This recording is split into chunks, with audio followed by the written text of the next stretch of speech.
আজকে আমি তোমাদের চিকেন তান্দুরি বানিয়ে দেখাবো। এই তান্দুরিটা এত মজা হয়েছে, লিটারেলি নিজে না বানিয়ে খেলে আসলে বোঝা যাবে না ঠিক কতটা মজা হয়েছে। যেমন জুসি তেমনই জিভে জল আনা একদম চিকেন তান্দুরি। এই শীতে তান্দুরি খেতে কার না ভালো লাগে। আর সামনে যদি 31st নাইট থাকে তাহলে তো এরকম তান্দুরি যে কেউ বানিয়ে খেতে পারে। তো চলো কীভাবে আমি এই চিকেন তান্দুরিটা বানালাম, খুব সহজে এটা আমি শিখিয়ে দেবো। এই যেখানে আমি চিকেনের লেগ পিস এবং ব্রেস্ট পিস নিয়েছি কয়েকটা, 4টে নিয়েছিলাম মূলত। তো এখানে আমি চিকেন তান্দুরি মশলাটা দিয়ে দিলাম। এটা পরিমাপ মতো দেওয়া যেতে পারে, মানে হাতের আন্দাজে দিলেই বুঝতে পারবে কতটুকু দিয়েছি কতটুকু লাগবে। তো এখানে আমি অর্ধেকটা পরিমাণ দিয়েছিলাম। এখন আমি এই মশলাটাকে ভালোভাবে চিকেনের সাথে মিশিয়ে দেব। এমনভাবে মশলাটাকে মেশাতে হবে যাতে একদম চিকেনের হাড় পর্যন্ত আমরা যে কেটেছিলাম সে পর্যন্ত মশলাটাকে পৌঁছায়। এবং এই পর্যায়ে এখন আমি 2 টেবিল চামচ সয়া সস দিয়ে দিলাম এবং 1 টেবিল চামচ আমি টমেটো সস দিয়ে দেব। এখন এগুলো দিয়েও আমি ভালোভাবে মশলাটাকে মিক্স করে দেব। তারপর আমি আস্ত একটা কাগজি লেবু দিয়েছিলাম। লেবুটা দেওয়ার জন্য সুন্দর একটা ফ্লেভারও চলে এসেছিলো। তো লেবুটা দেওয়ার অবশ্যই ট্রাই করবে। তো এখানে আরও একটা কথা হচ্ছে, এ পর্যায়ে কিন্তু লবণ বা তেল কোনো কিছুই দেওয়া যাবে না। লবণ এবং তেল অনেক পরে দিতে হবে। এ পর্যায়ে যদি লবণ দেওয়া হয় তাহলে কিন্তু চিকেনটা শক্ত হয়ে যাবে, তখন কিন্তু চিকেনের যে জুসি ভাবটা এটা কিন্তু থাকবে না। এটা কিন্তু মোস্ট ইম্পর্টেন্ট। তো এ পর্যায়ে ভালোভাবে মিক্স করে নিতে হবে।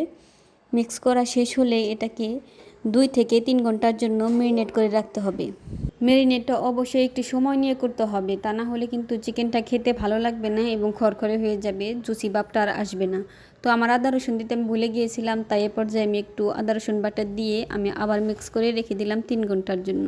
3 ঘন্টা পর ফিরে এসে আমি একটু তেল দিয়ে এবং একটু লবণ দিয়ে ভালোভাবে আবার মিক্স করে নেব। লবণটা একটু বুঝে শুনে দিতে হবে, কারণ সয়া সস এবং টমেটো সসে কিন্তু অলরেডি লবণ দেওয়া থাকে। তো চিকেনটা অবশ্যই একটু কম দেওয়ার চেষ্টা করতে হবে লবণ।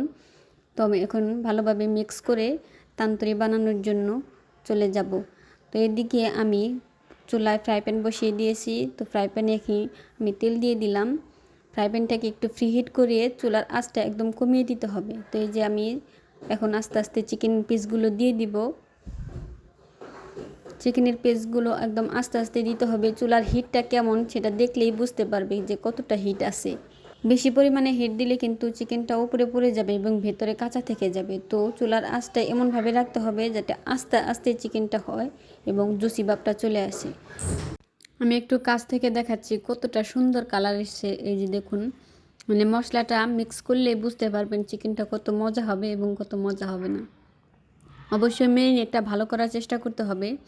এই যে আরও একটা কথা হচ্ছে, চিকেনটা অবশ্যই ঢেকে ঢেকে রান্না করার চেষ্টা করতে হবে, তা না হলে যে চিকেন থেকে যে পানিটা বের হবে এটা বাষ্প হয়ে যাবে এবং চিকেনটা খরখরে হয়ে যাবে।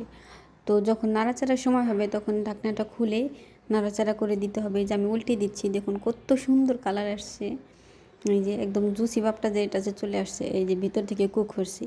ঢাকনা দিয়ে দিলে অনেক সুবিধা, যেমন খুব তাড়াতাড়ি তান্দুরিটা হয়ে যাবে, জুসি ভাবটা চলে আসবে, চিকেনের যে গ্রান এটাও অটুট থাকবে। তো ঢাকনা দিয়ে অবশ্যই চিকেনটা রান্না করার চেষ্টা করতে হবে। এই যে উপরে কত সুন্দর কালার চলে আসছে এবং একটু পর পর খুলে দেখতে হবে আবার পুড়ে যেন না যায়, যেহেতু চিকেনটা সম্পূর্ণ তেলে ভাজা, পুড়ে যাওয়ার সম্ভাবনা তেমন বেশি।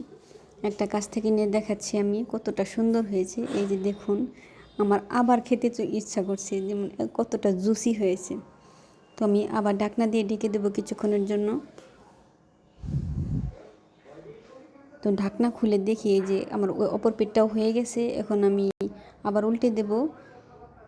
ঢাকনা দিয়ে রান্না করার অনেক সুবিধা, যেমন খুব তাড়াতাড়ি তন্দুরিটা হয়ে যাবে। এই যে আমি আরও একটা কাছ থেকে দেখাবো কতটা সুন্দর হয়েছে। অপর পিঠটাও খুব ভালোভাবে কুক হয়ে গেছে।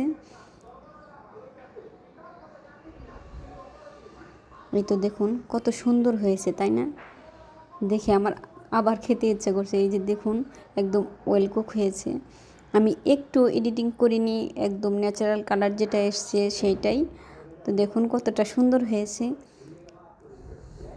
খুব বেশি সময়ও লাগেনি। এই যে আমার তান্দুরিটা যেমন হয়ে গেছে, এখন আমি নামিয়ে দেখাবো এবং একটু খেয়েও দেখাবো কতটা মজা হয়েছে।